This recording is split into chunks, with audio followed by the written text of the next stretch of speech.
There's just so much happening in the firearms sphere. Let's take a look at the latest from the world of guns. Bill to repeal new state gun laws. Senator Joe Griffo is legislatively on the record asking for a repeal of the state's new gun laws. Griffo, Republican Rome, recently introduced S.9501 to repeal the changes approved by the state legislature during its extraordinary session in late June in response to the U.S. Supreme Court's decision in New York State Rifle and Pistol Association, Inc. versus Bruin, which struck down New York's law requiring that an applicant for a concealed carry firearm license demonstrate proper cause. S.9501 is unlikely to be placed on a committee agenda when the state legislature reconvenes in January. We all want to end gun violence, and we agree that there is a real need to get illegal guns off the street, Griffo said during a recent news conference. However, the legislation passed by the legislative majorities in a non-transparent fashion and signed into law by the governor, which we and the public were given little time to scrutinize, is confusing and crafted without input from important stakeholders such as law enforcement. This legislation will further burden local governments, hurt small business owners, and adversely affect the men and women throughout New York, especially those in upstate communities who safely and responsibly utilize firearms.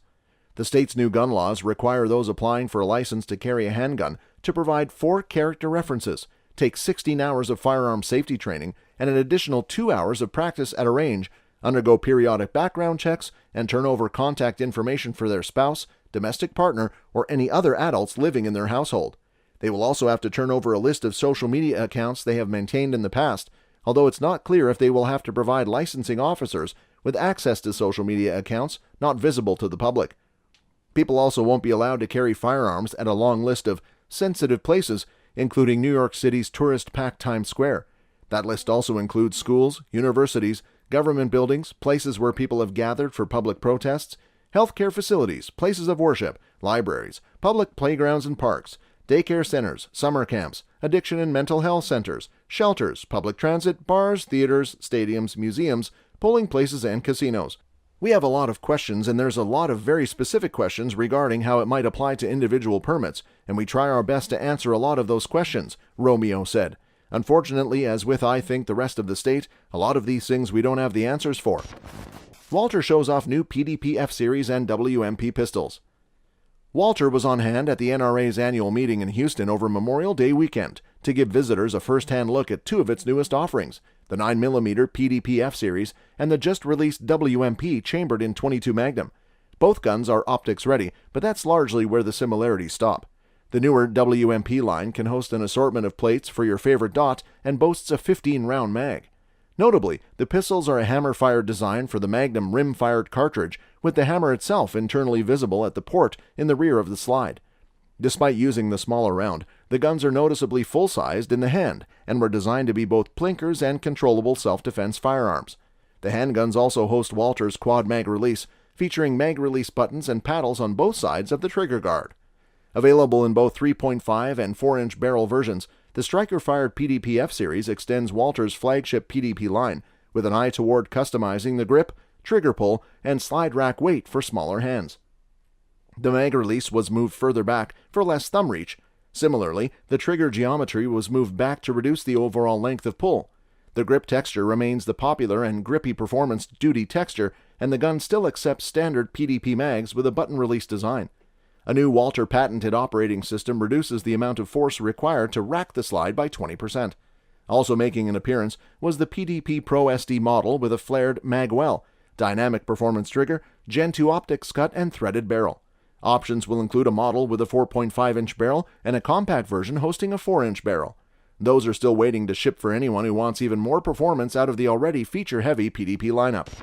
LCP Max, Ruger's mighty micro pistol or weak mouse. Ruger has built a reputation over the last decade for offering budget-friendly micro semi-autos, with the latest generation arriving last summer in the shape of the double-stack LCP Max. It's basically a capacity upgrade of the previous single-stack LCP2, tacking on 4 more rounds for a total of 10+1 in the palm of your hand. Touted as lightweight, compact, and powerful, LCP. See what they did there? We finally got the itch to try out these itsy-bitsy carry guns as summer rolled around. So we took it for a spin. Sometimes you can tell if a gun is a gimmick or marketing trick just by looking at it. That didn't strike us as true for the little LCP Max, but we did instantly know that they weren't lying about its size when we opened the box. Mind you, there are much tinier guns and have been for generations, a la Le Petit Protecteur ring guns that go back to the 19th century. But the LCP Max truly is small in the sense of a modern semi-auto pistol chambered for a capable self-defense round. We didn't really find the gun aesthetically attractive, but it had the simple lines of a deep concealment piece. We also instantly felt like it was going to be awkward to shoot, but we were happy to see decent sights with a bright tritium front dot. It felt promising, but not overly so. When we picked it up, it pointed well enough for us, and the big front sight seemed like a great addition for such a small sight radius. The slightly thicker grip needed for the double-stack mag with medium-level grip texture also filled our hands better than the thinner single-stacked LCP2, which we were also testing. Still, our bottom pinky clearly dangled freely, and we wondered how it would do while shooting.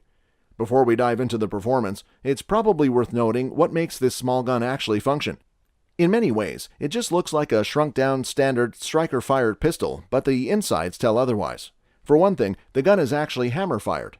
Takedown is also unlike many modern semi-autos. It requires the removal of a small pin, which is not easily achieved without the aid of a tool to pry or push it free. We found that shell casings actually worked fine. Either way, it was never designed to be a field gun in need of field maintenance.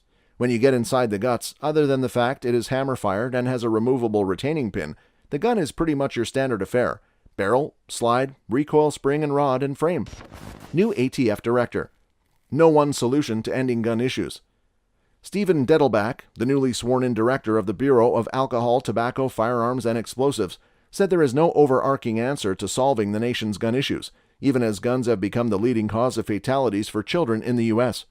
One of the things that makes this problem so hard is that it looks way different depending on where you are, Dettelbach said in an interview. Dettelbach acknowledged that the problem is urgent, but said it's hard to compare the issue as seen in large cities like New York City and Chicago with places like South, Alaska, and small towns. The reason that we're having a hard time coming up with one solution is because there is no one solution. The solutions are different based upon where things are, he said.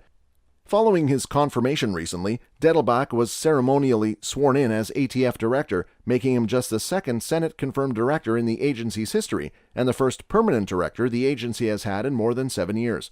He is helming the ATF amid a wave of mass incidents across the U.S., which has fueled a renewed push for gun control measures. Last month, President Biden signed into law the most significant gun control bill in decades, though it still fell short of what gun control advocates wanted. Although he has called for an assault weapons ban in the past, when asked what laws he would like to see changed to help the ATF stop gun violence, Dettelbach punted to Congress. As the ATF director, my focus and is going to have to be on taking whatever laws Congress provides, what is already there, taking the technology that's there, taking the resources that are there, and catching the bad guys, he said. The ATF director's job and ATF, our mission is to catch people who have violated the laws we already have. But when pressed on what the ATF can do about mass incidents, he did concede part of the focus needs to be on prevention, including giving people in the prison system options other than going back to doing the same thing that got them there. I'm coming into this position with a sober view of the challenge ahead, he said. That's all for this video, folks. See you another time.